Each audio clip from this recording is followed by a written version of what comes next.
New box from Man Crates. Let's open it up and see what's inside.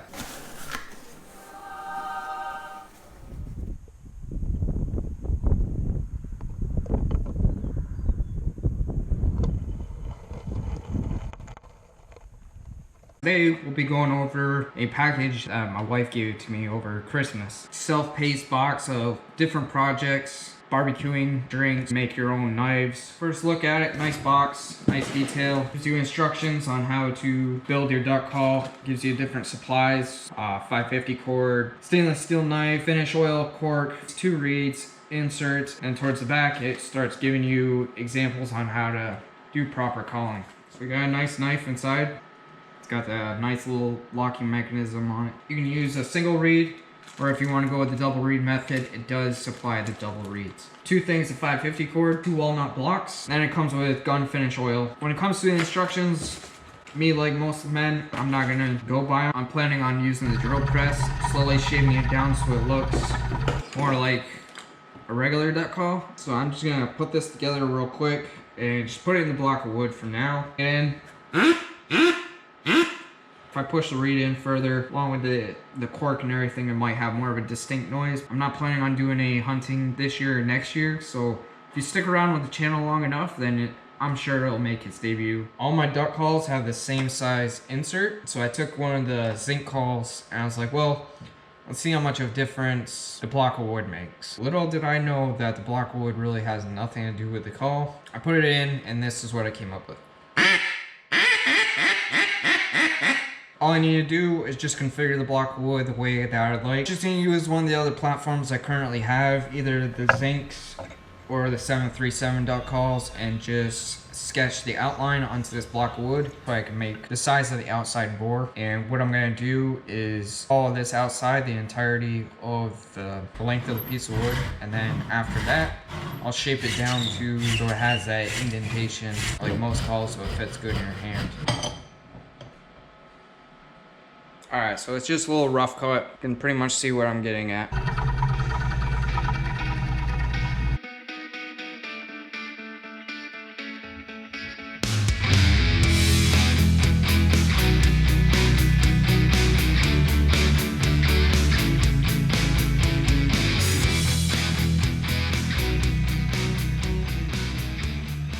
So if anybody knows me, I like to complicate stuff. The more complicated, the more unique. Tried a few different things. So I was working on making the drill into a lathe, and I tried applying sandpaper right to it, and I quickly realized that all I'm doing is following the contour of whatever depressions or high rises that are on the piece of wood. So I'm not making it fully symmetrical. Alright, so it's been at least a month since the last time I touched the duck call at all. Been constantly trying to figure out how I'm gonna make this drill press work the way I want it to. I think I finally came up with a solution. I'm gonna try to draw it out in blueprints rather than me just showing it to you, because if it fails, then maybe you can look at my blueprints and figure out where it failed.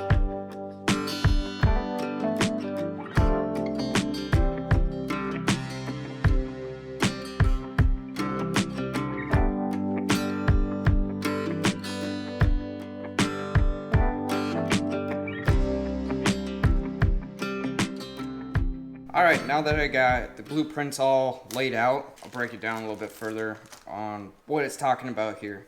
So, the long bolt would be this long bolt as right there. I had to pick up some extra hardware as well because the inside diameter of the block's already got a hole in it. So I needed something to go inside, and of course it's going to be a tight fit. This way there's not much wiggle room when the bolt's in there, because I couldn't find a bolt that was wide enough and I was able to put the rest through. Block, bushing, another bushing can go inside that, and then the bolt will go through all of it. So as the bolt goes through, obviously I got lock nuts to fasten everything down so this block doesn't twist on the inside. Because if the block twists not with the bolt, then it's just not going to work. So that bolt is going to go through all this right down to the bottom. Now I need to pick up a bearing as well to mount to the bottom, because I don't want, if I apply any pressure to this, especially with a long bolt, it's just going to push this off to the side and it's not going to carve. It's just going to push it off, and then it's going to be all wonky, and then I just wasted that block of wood. Now the tricky part is going to be making sure that bearing on the bottom is completely center, because I can't run this drill press that long before it starts ruining the gears up in here if it's offset. Bottom bearing I found on Amazon, they were like 15 bucks. They had the side mount ones, and then they had the ones that lay flat. So that's the game plan. Take all those blueprints, make it happen on here, and we'll see how it goes. Alright, so with all that work that I just put into making blueprints and everything, something arrived at my front door that I was just not expecting. Like, it's gonna make this much easier, much safer. We'll find out. Who knows? Alright, I'll be right back. Bam! Got ourselves a bench wood lathe. Also got the chisels as well. The wood lathe isn't going to work the way I was really intending in my mind, because this point right here needs to drive into the wood, and when you get this duct call, so it's already pre-drilled. So my plan is, hopefully this works, bought this long rod. As you can see here, this is my plan. I'm going to cut this down to size, put it inside. It's pretty tight fit, just dry. If it does spin, put some wood glue on it, put it back in, and then put it in the drill press afterwards and just drill the hole back out. Since I've never used a wood lathe before, I got this little mock-up piece. Gotta wait until tomorrow to work on it. Hopefully this glue is pretty steady enough that I can put this onto the lathe, start like practicing before I do the real deal. Just say the words and I'll be there. Gonna hold your heart when it's falling down. Fell out.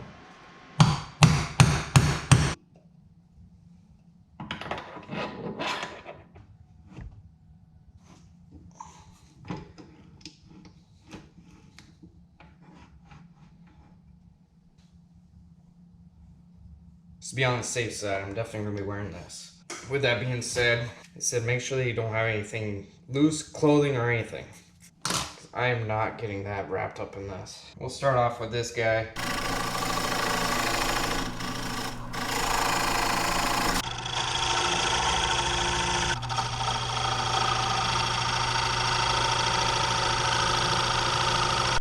Alright, so this one came off the lathe. It's pretty much what I'm gonna try and resemble.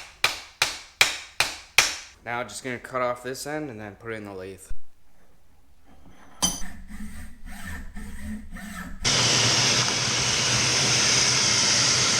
Alright, welcome back. So, putting the finished product on there. Hopefully it goes good and I don't mess this one up. If I really mess this one up, I'll just go to Lowe's or Home Depot or something like that and grab another block of wood.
Practicing, because you can see that I went too far. It wasn't perfectly center. We'll definitely be perfectly center when it comes to this one. So if you've been following along up until this point, you know how many plans I've gone through. It's getting to the point now that my plans have turned into A+ numbers and everything, which if you have an engineering degree, it sounds good because it looks like you're really onto something and coming up with different formulas, but I'm not. I've really gone through that many plans that I've had to self-reflect, get control, be like, maybe I should do some homework on this. So this video, I'm not going to be able to go through the full execution because it's gone way off rails and the video is getting too long for me to do all editing. But if you stick around for part 2, I'm on to something. And I mean, I'm really on to something this time. So we did a whole bunch of homework, saw different types of YouTube videos with making duck calls and everything. So if you look around the shop, got many different types of blocks because obviously I went through the 2 different blocks that they went through. So I got 5 additional blocks. This is all purple heartwood, so it's gonna look pretty amazing once it's done. I spent about roughly $500 upgrading this system that I already have. I've got many different types of tools. I'll do like a scan by, hopefully get really close up on these. So the last time I did a duck call with just the basic setup that I had, this is what I came out with, and it was looking pretty good. I really felt like I was onto something there. So I put a drill bit through the center, and for some reason demon connecting to my head that maybe I should pull it out since it's going to get a little warm in there. So by the time I started seeing smoke and everything, it was too late, and this piece guy ended up getting stuck in the lathe. So that was pretty interesting trying to get that out. That's why, if you zoom, that's why you can see it's all cracked on the inside, because I pretty much had to bang it out of the drill bit to get it out. So if you stick around for part 2,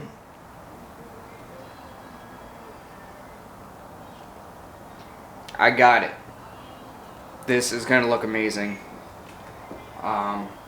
So continue to follow us and we'll see how this goes.